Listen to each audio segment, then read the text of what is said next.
네, 오늘 아침에 우리에게 주시는 하나님의 은혜의 말씀은 베드로전서 2장 4절에서 10절까지의 말씀입니다. 베드로전서 2장 4절에서 10절까지의 말씀 교독하도록 하겠습니다.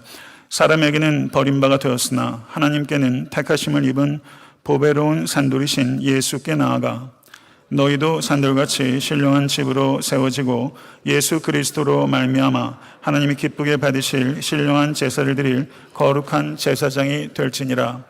성경에 기록되었을 때 보라 내가 택한 보배로운 모퉁이 돌을 시온에 두노니 그를 믿는 자는 부끄러움을 당하지 아니하리라 하였으니 그러므로 믿는 너에게는 보배이나 믿지 아니하는 자에게는 건축자들이 버린 그 돌이 모퉁이의 머릿돌이 되고 또한 부딪히는 돌과 걸려 넘어지게 하는 바위가 되었다 하였느니라. 그들이 말씀을 순종하지 아니함으로 넘어지나니 이는 그들을 이렇게 정하신 것이라.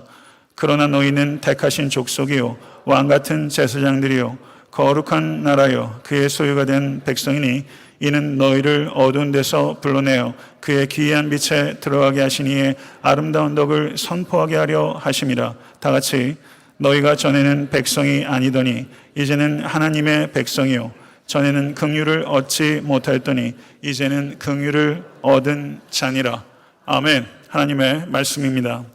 다시 한번 기도하고 말씀 앞에 겸손하게 나아가도록 하겠습니다. 존귀하신 주님, 하나님의 말씀이 우리의 참된 양식임을 고백합니다. 겸손한 마음으로 그 양식을 먹고 우리의 생각과 삶이 변화될 수 있기를 원합니다. 교회가 변화되어 세상을 변혁시킬 수 있기를 원합니다. 예수 안에서 할 수 있습니다. 주여 우리를 사용하여 주시옵소서. 예수 그리스도 이름으로 간절히 기도드렸사옵나이다. 아멘. 오늘 본 말씀 베드로전서 2장 4절에서 10절까지의 말씀은 베드로전서의 본론에 두 개의 작은 단락으로 이루어져 있는데요. 첫 번째 소단락의 마지막 부분에 해당합니다. 베드로전서 1장 3절에서 12절은 구원의 경위에 대해서, 그리고 1장 13절에서 2장 3절까지는 구원 얻은 자의 행위에 대해서, 그리고 오늘 본 말씀 2장 4절에서 10절의 말씀은 구원 얻은 자의 지위에 대해서 사도 베드로께서 말씀하고 있습니다. 4절에서 5절의 말씀이 베드로의 주장이라면 6절에서 10절의 말씀은 그와 같은 주장의 성경적 기초를 말씀하고 있는 부분이다, 이렇게 볼 수 있습니다. 사도 베드로는 새로운 단락을 시작하면서 4절에서 이렇게 말합니다. 사람에게는 버림바가 되었으나 하나님께는 택하심을 입은 보배로운 산돌이신 예수께 나아가 라고 시작합니다. 예수님에 대한 하나님의 평가와 예수님에 대한 사람들의 평가는 이렇게 다르다는 것입니다. 이 자리에 계신 성도님들 그리스도인이십니까? 그리스도인들이 그리스도께 나아가게 되면 그 결과 역시 하나님의 평가와 사람들의 평가는 극단적으로 대조가 될 수 있을 것이다 라는 예고라는 것을 받아들이십시오. 그리스도의 편에 서십시오. 그리스도의 편에 서게 되면 세상으로부터 버려지는 일들이 발생하게 될 것입니다. 이와 같은 각오 하고 계십니까? 사도 베드로는 예수님을 산돌이라고 이야기를 하고 있습니다. 리빙 스톤입니다. 예수님께서 요한복음 1장 42절에서 베드로를 만나셨을 때 시몬에게 게바라는 이름을 주셨습니다. 잘 아시는 대로 게바라는 이름은 페트러스, 반석이라는 뜻입니다. 예수님께서 시몬에게 스톤, 돌이라고 이름을 붙여주신 것이죠. 그런데 돌, 반석이라는 이름을 갖게 된 베드로가 지금 베드로전서 2장 4절에서 10절에는 자기를 스톤이라고 불러줬던 그 예수님을 이제 저는 예수님을 리빙스톤이라고 부르고 있는 것은 참 유쾌하고 흥미로운 일이 아닐 수 없습니다. 그러나 예수 그리스도를 리빙스톤, 산돌이라고 이야기한 이 은유는 대담한 은유입니다. 왜냐하면 돌은 죽은 것이기 때문입니다. 구약의 성전은 죽은 돌로 만들어진 것이라면 참된 성전은 예수 그리스도께서는 산돌이십니다. 그래서 구약의 성전과 그리고 교회 시대 성전인 예수 그리스도는 이렇게 대조가 되는 것이고, 예수 그리스도는 구약의 죽은 돌로 세워진 성전보다 우월하신 성전이라는 것을 이렇게 선포하고 있는 것입니다.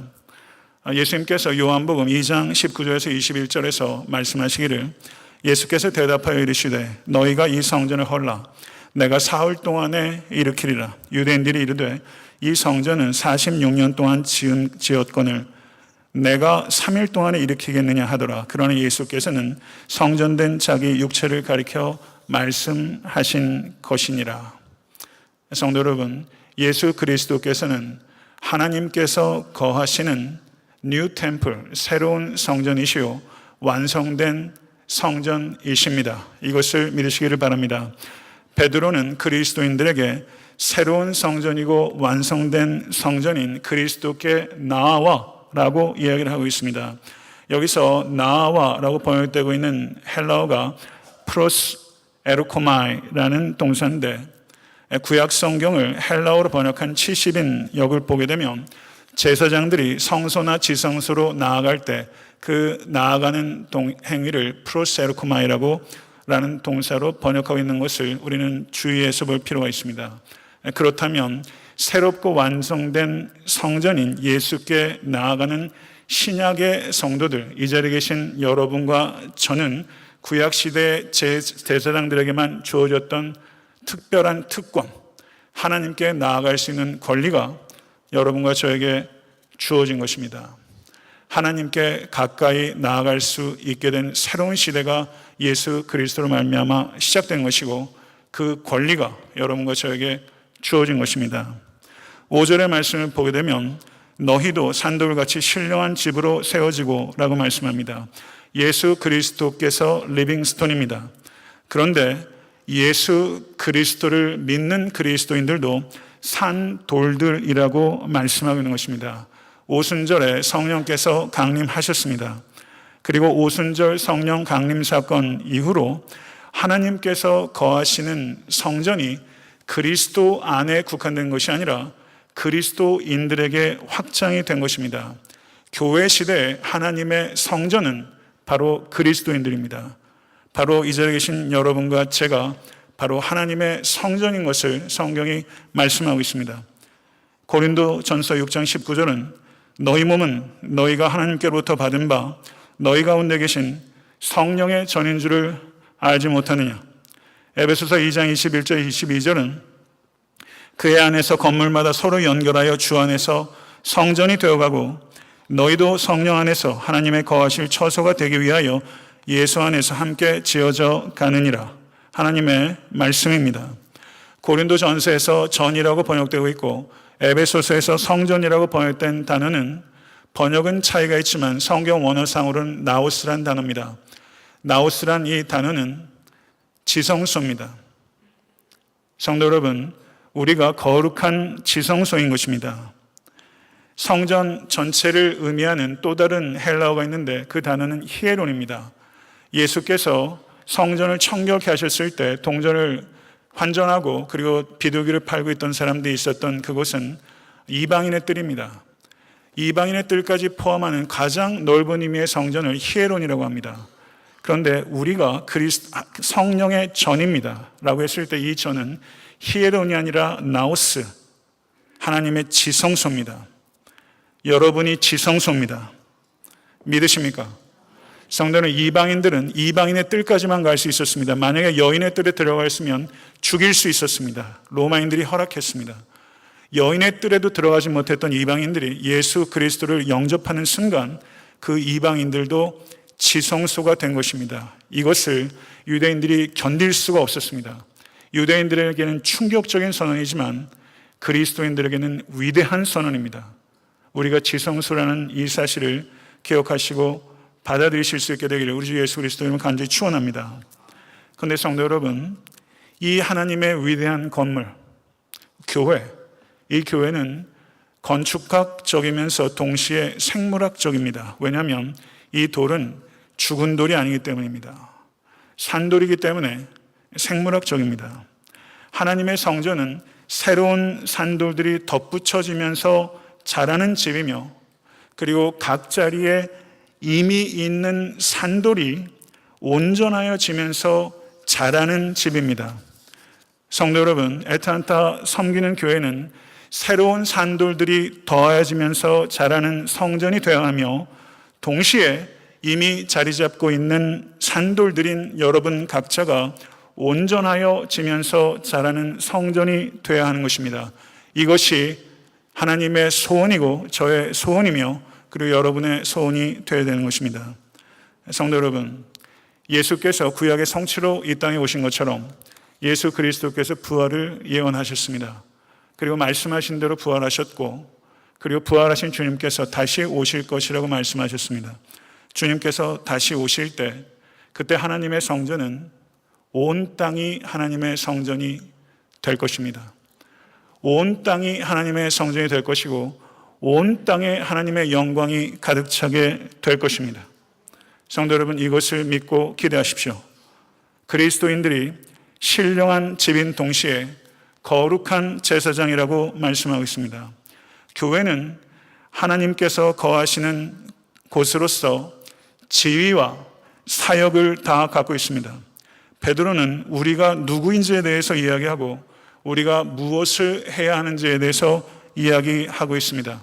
우리의 정체성에서 우리가 해야 될 의무가 파생한다는 것을 기억하실 수 간절히 바랍니다. 거룩한 제사장이 해야 되는 일은 무엇입니까? 5절에 이르기를 예수 그리스도로 말미암아 하나님이 기뻐하시는 거룩한 산 제사를 드리는 것, 그것이 제사장의 의무입니다. 그런데 이 신령한 제사는 어떻게 드려집니까? 예수 그리스도로 말미암아 드리는 것입니다. 예수 그리스도로 말미암아 드려지는 예배는 무엇입니까? 오직 예수 그리스도를 통해서만 나아가는 예배입니다. 예수 그리스도를 통해서만 우리는 제사장이며 제사장으로서 하나님께 제사를 드릴 수 있는 것입니다. 성도 여러분, 그렇다면 어떠한 제사가 신령한 제사입니까? 여러분께 묻겠습니다. 진실로 이 예배가 신령한 제사가 되기를 위해서 기도하셨습니까? 기도하시고 이 예배에 참여하셨습니까? 그리고 이 예배가 신령한 제사가 되기 위해서 어떻게 힘쓰셨습니까? 신령한 제사는에 대해서 우리가 정확한 이해를 하기 위해서 가장 중요한 본문은 로마서 12장 1절의 말씀과 히브리서 13장 15절에서 16절의 말씀입니다. 로마서 12장 1절은 그러므로 형제들아 내가 하나님의 모든 자비하심으로 너희를 권하노니 너희 몸을 하나님이 기뻐하시는 거룩한 산 제물로 드리라. 이는 너희가 드릴 영적 예배니라. 히브리서 13장 15절 16절은 그러므로 우리는 예수로 말미암아 항상 찬송의 제사를 하나님께 드리자. 이는 그 이름을 증언하는 입술의 열매니라. 오직 선을 행함과 서로 나누어 주기를 잊지 말라. 하나님은 이 같은 제사를 기뻐하시니라. 아멘. 성도 여러분, 산 제사, 신령한 제사가 무엇인지를 얘기하는 가장 중요한 본문인 이 두 개의 본문을 통해서 볼 때 신령한 제사는 성전 예배와 생활 예배가 결합되는 예배, 그것이 신령한 예배입니다. 교회당에서 우리는 거룩한 옷을 입고 거룩한 표정을 짓고 거룩한 음악으로 하나님을 높이고 그리고 거룩한 말씀 앞에 반응하며 눈물을 흘리며 감동적인 예배를 드릴 수 있습니다. 그렇게 하기 위하여 준비하고 힘써야 합니다. 그러나 성도 여러분, 이 성전에서 아무리 감동적인 예배를 드린다 할지라도 문을 열고 가셔서 여러분의 삶의 자리에서 전혀 그리스도인다운 생활이 없다면 성전에서의 예배가 감동적이면 감동적일수록 그 예배는 가장 허망한 예배가 될 수 있다는 것을 경계하십시오. 생활이 예배가 되지 못한다면 성전에서 드리는 예배는 결국은 불경한 예배가 될 것이고 하나님의 이름을 높이는 것이 아니라 하나님의 이름에 모욕을 가하게 되는 예배가 되는 것입니다. 사랑하는 성도 여러분, 예배에 성공하시기를 간절히 바랍니다. 성전 예배에 힘을 다하십시오. 그리고 성전 예배가 진실로 성공한 것은 여러분의 생활이 예배가 될 때 성전 예배가 성공하게 된 것입니다. 그리고 생활이 예배가 되기 위해서 우리의 힘으로 되지 않습니다. 생활이 예배가 되기를 원하십니까? 생활이 진실로 예배가 되기 원하신다면 성전에서 드리는 이 예배를 통해서 은혜로 채워져야 하는 것입니다. 오늘 예배를 통해서 은혜로 채워지는 여러분과 제가 될 수 있게 되기를 간절히 바랍니다. 6절에서 8절의 말씀을 보면 4절에서 5절에 베드로의 주장의 근거를 밝히고 있습니다. 뭐라고 말하냐면요, 성경에 기록하였으되 보라 내가 택한 보배로운 모퉁이 돌을 시온에 두느니 그를 믿는 자는 부끄러움을 당하지 아니하리라 하였으니 그러므로 믿는 너에게는 보배이나 믿지 아니하는 자에게는 건축자들이 버린 그 돌이 모퉁이의 머릿돌이 되고 또한 부딪히는 돌과 걸려 넘어지는 바위가 되었다 하였느니라. 그들이 말씀을 순종하지 아니하므로 넘어지나니 이는 그들을 이렇게 정하신 것이라. 여기에서 사도 베드로가 이야기하고 있는 이 말씀 가운데는 구약 성경에 이사야서 28장 16절, 시편 118편 2절, 이사야서 8장 14절 등이 두루 인용돼서 조합되고 있는 것입니다. 그러면 베드로 사도는 이와 같은 구약의 인용을 통해서 무엇을 말하려고 한 것입니까? 그것은 구약의 이스라엘 백성들이 하나님께서 시온에 두신 돌을 거부하였던 것처럼 예수께서 이 땅에 오셨을 때 이스라엘 백성들도 하나님의 택하신 보배로운 산돌이신 예수를 거부하였다라는 것을 이야기하고자 하였던 것입니다. 마가복음 12장 10절을 보게 되면 예수님 자신께서 이 말씀을 인용하여 가르치셨습니다. 너희가 성경에 건축자들이 버린 돌이 모퉁이의 머릿돌이 되었나니. 사도행전 4장 11절도 이 예수는 너희 건축자들의 버린 돌로서 집 모퉁이의 머릿돌이 되었느니라 라고 가르치고 있는 것입니다.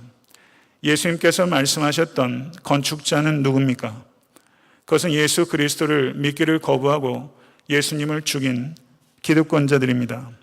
그러나 베드로전서에서는 보다 더 넓은 의미로 확장시켜서 건축자들은 그리스도를 거부하는 모든 사람들, 그 사람들이 건축자입니다.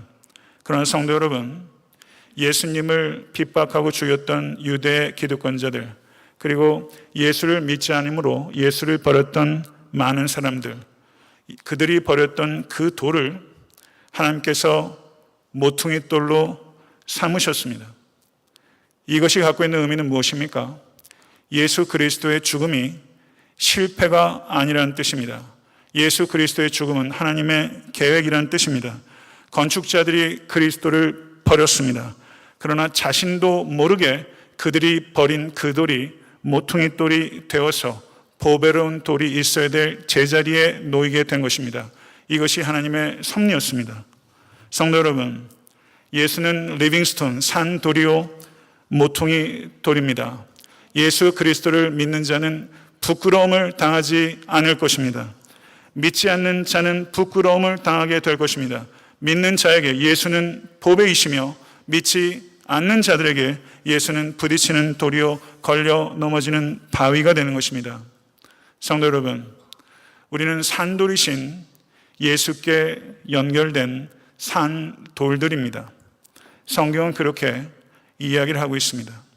우리는 예수를 믿음으로 말미암아 예수 그리스도의 십자가와 부활에 연합된 것입니다. 그리스도인들이 그리스도와 연결됨으로 인해서 그리스도인들은 다른 그리스도인들과 연결된 것을 기억하십시오. 성도 여러분, 벽돌을 이렇게 쌓다 보면요, 벽돌과 벽돌을 연결하려면 몰타르를 써서 연결합니다. 그리고 건물과 건물을 연결하다 보면 높은 층 어딘가에 가교를 연결해서 건물과 건물을 연결하는 것입니다. 성도와 성도는 연결되어야 되며 지상의 교회와 교회는 연결되어야 됩니다. 그리스도와 연합된 것을 성도와 성도의 연합으로, 교회와 교회의 연합으로 나타내야 되는 것입니다.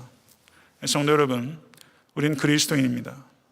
그리스도인들에게 있어야 하는 기쁨은 서로에게 속하는 기쁨입니다. 남편과 아내로서 가장 큰 기쁨 가운데 하나는 서로에게 속하는 기쁨이라고 할 수 있습니다. 애타한테 섬기는 교회, 성도들에게 있어야 되는 기쁨은 애타한테 섬기는 교회에 속하였다는 기쁨입니다. 여러분, 이 기쁨이 여러분에게 충만하시길 간절히 기대합니다. 서로에게 속하면서 우리는 함께 성장하고 함께 기뻐합니다. 그리고 함께 슬퍼합니다. 그게 공동체입니다. 그게 교회입니다. 사탄은 성도들로부터 함께를 떼려고 합니다. 이 함께라고 번역되어 있는 성경 언어가 순이라는 전치사입니다. 이 순, 함께를 떼려고 하는 사탄의 계략으로부터 성도 여러분 영적으로 경각심을 가지실 수 있게 간절히 바랍니다. 성도와 성도 간의 연합, 그리고 교회와 교회 간의 연합을 깨뜨리려는 사탄의 공격을 대비하십시오. 성도와 성도 간의 연합을 지키는 것이 사탄에게 가하는 가장 주된 공격이라는 것을 기억하십시오.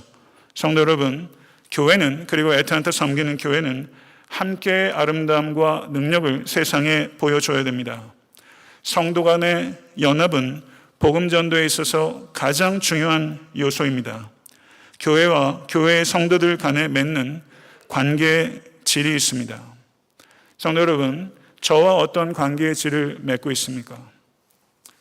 목회자와 여러분들이 갖고 있는 관계의 질은 여러분들이 신앙생활을 하는 데 있어서 매우 중요합니다.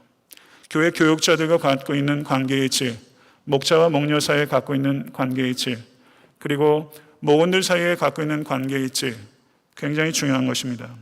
이 관계의 질이 좋아지기 위해서 기도하고 계십니까? 그리고 그것을 위해서 실제 어떤 노력을 하고 계십니까? 성도 여러분, 노력하지 않으면 관계의 질이 높아지지 않습니다. 이 관계의 질이 높아지면 높아질수록 예수 그리스도의 십자가의 복음은 호소력을 갖게 될 것이고, 이 관계의 질이 저하되면 저하될수록 십자가의 복음은 호소력을 잃게 되는 것입니다. 저도 목회를 하면서요, 목회보다 관계가 어렵다 이런 생각이 들 때 참 있어요. 여러분들 신앙생활 하면서 제일 어려운 거 관계예요. 젊은 사람이나 나이 든 사람이나 항상 그렇게 얘기해요. 관계가 참 어려워요. 솔직히 말하면 저도 목회를 하면서 목회자들과도 관계가 끊어지는 경우가 있더라고요. 전혀 그렇게 의도하지 않았고 경우에 따라서는 희생적으로 섬기는데도 불구하고 관계가 끊어질 때도 있어요. 전 그게 참 아파요. 얼마 전에 제 동료 목사에게 썼어요. 저는 그건 참 참기 어렵다고, 참 힘들다고, 목사님과 관계 회복하고 싶다고 제가 텍스트를 본 적이 있는데요. 성도 여러분, 의도하지 않아서 관계가 끊어지는 경우가 왜 없겠습니까마는 여러분과 저에게 가져야 되는 근본적인 태도는 관계를 끊는 성도가 되는 것이 아니라 관계를 연결하는 성도가 되어야 되는 것입니다. 이 일을 위해서 우리는 지혜를 구하고 희생을 솔선수범해야 되는 것이죠. 모쪼록 여러분들을 통해서 가정에서 가정 구성원들이 연결되고 교회에서 교회 구성원들이 연결되는 그와 같은 역사들이 여러분의 삶 속에서 경험될 수 있게 되기를 우리 주 예수 그리스도는 간절히 축원합니다. 9절에서 10절을 보게 되면 구약의 이스라엘과 신약의 교회가 가장 분명하게 연결되고 있는 가장 중요한 성경의 텍스트, 그게 9절에서 10절입니다. 이것은 우리가 노래도 많이 하는 본문인데요. 거기에 뭐라고 말합니까? 너희는 택하신 족속이요 왕같은 제사장들이요 거룩한 나라요 그의 소유가 된 백성이니. 할렐루야. 믿으십니까? 교회에 대해서 네 가지로 묘사하고 있습니다. 여기에 나오는 용어들은 사도 베드로가 그냥 생각한 게 아니에요. 구약 성경에 다 배경을 가지고 있습니다. 출애굽기 19장 6절, 이사야서 43장 20절 등에서 구약의 이스라엘 백성들을 묘사하던 말들이에요. 출애굽기 19장 5절에서 6절을 보게 되면 세계가 다 내게 속하였으니 너희가 내 말을 잘 듣고 내 언약을 지키면 너희는 모든 민족 중에서 내 소유가 되겠고 너희가 내게 대하여 제사장 나라가 되며 거룩한 백성이 되리라. 너는 이 말을 이스라엘 자손에게 전할지니라. 이사야서 43장 20절은 장차 들짐승 곧 승냥이와 타조도 나를 존경할 것은 내가 광야의 물을 사막의 강들을 내어 내 백성 내가 택한 자에게 마시게 할 것임이라. 아멘. 성도 여러분, 베드로가 여기서 강조하고자 하는 바가 무엇입니까? 교회는 이스라엘의 연속이요 이스라엘의 완성이라는 것입니다. 베드로는 교회를 택하신 족속이요 왕같은 제사장들이요 거룩한 나라요 그의 소유가 된 백성이라고 선포하고 있습니다. 저는 이 네 가지 교회의 정체성에 대해서 다 설명하지 않겠습니다. 특별히 왕같은 제사장에 대해서 제가 말씀을 드리고자 합니다. 왕. 여러분 왕 만나보셨어요? 상상이 됩니까? 왕이 어떤 지위를 갖고 있는지. 아마 일본 사람이나 영국 사람들은 좀 느낌이 있을지 모르겠습니다. 저는 아무 느낌 없습니다. 그러나 유대인들이 생각할 수 있는 가장 높은 지위는 왕, 그리고 제사장입니다. 예수는 왕이십니다. 온 땅과 우주의 왕이십니다. 그리고 그분은 바로 여러분과 저의 나의 왕입니다. 예수님을 믿음으로 말미암아 우리는 왕이신 예수 그리스도께로 입양돼서 성도 개개인은 왕족이 된 것입니다. 또한 제사장은 이스라엘 특별한 가문에서 나와서 하나님과 인간을 중재하는 섬김을 하는 것이 제사장입니다. 그렇다면 왕 같은 제사장이라는 일은 예수님과 함께 다스리며 예수님처럼 다른 사람을 섬기는 자, 그 사람이 왕 같은 제사장입니다. 성도 여러분, 어저께 저는 좀 유치한 상상을 해봤어요. 여러분들이 생각할 수 있는 가장 궁극적인 지위, 한번 생각해 보세요. 지위로 따져서 제일 높은 지위, 한번 상상해 보세요. 저는 얼마 전에 TV에서 봤던 영국 왕실의 퍼레이드, 그리고 영국 왕자의 결혼, 그런 것들이 생각이 나더라고요. 그래서 제가 한번 생각해 봤어요. 제게 기회가 있어요. 영국의 왕자가 될 수 있는 기회예요. 제가 선택할 수 있대요.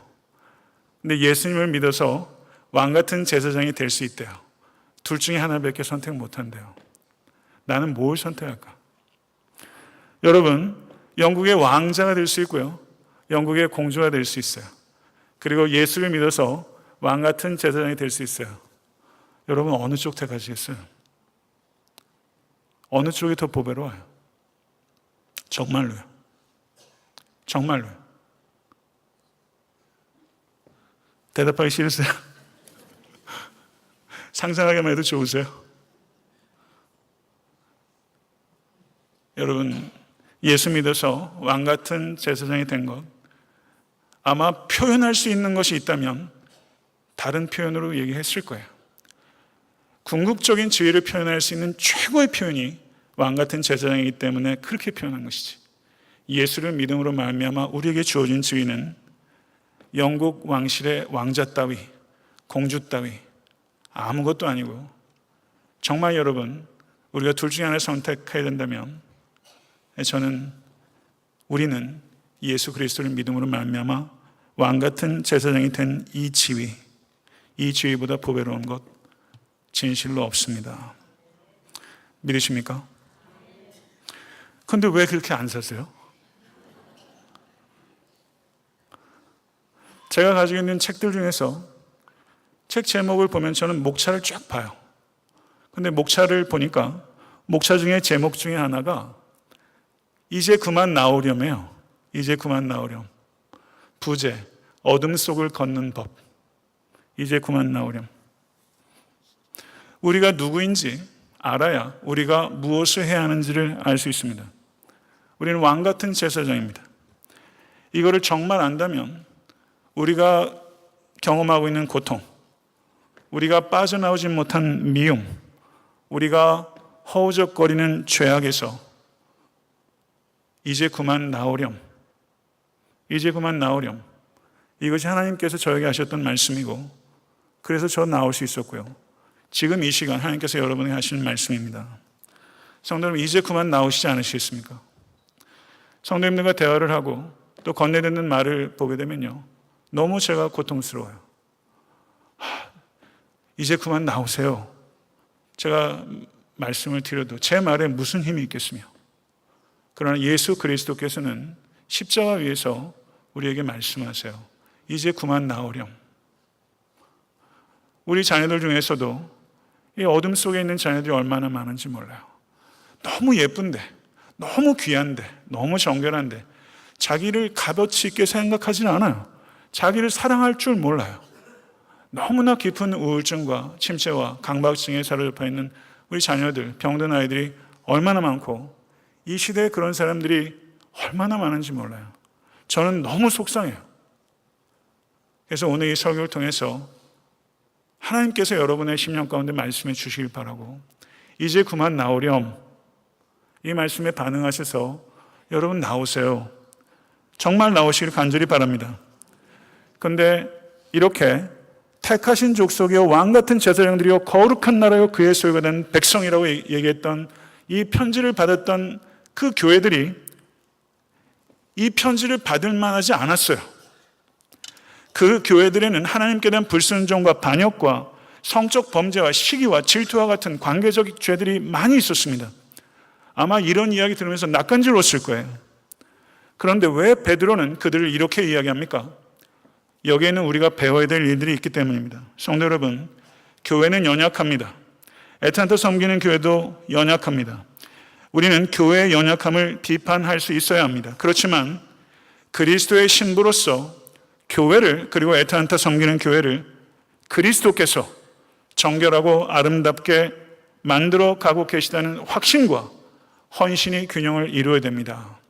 교회의 연약함에 대한 비판과 그리고 이 교회를 사랑하시는 그리스도께서 이 교회를 정결하고 온전하고 아름답게 만들어 가고 계시다는 확신과 헌신, 이 두 가지가 균형을 이루어야 되는 것입니다. 성도 여러분, 교회 전문가들이 참 많아요.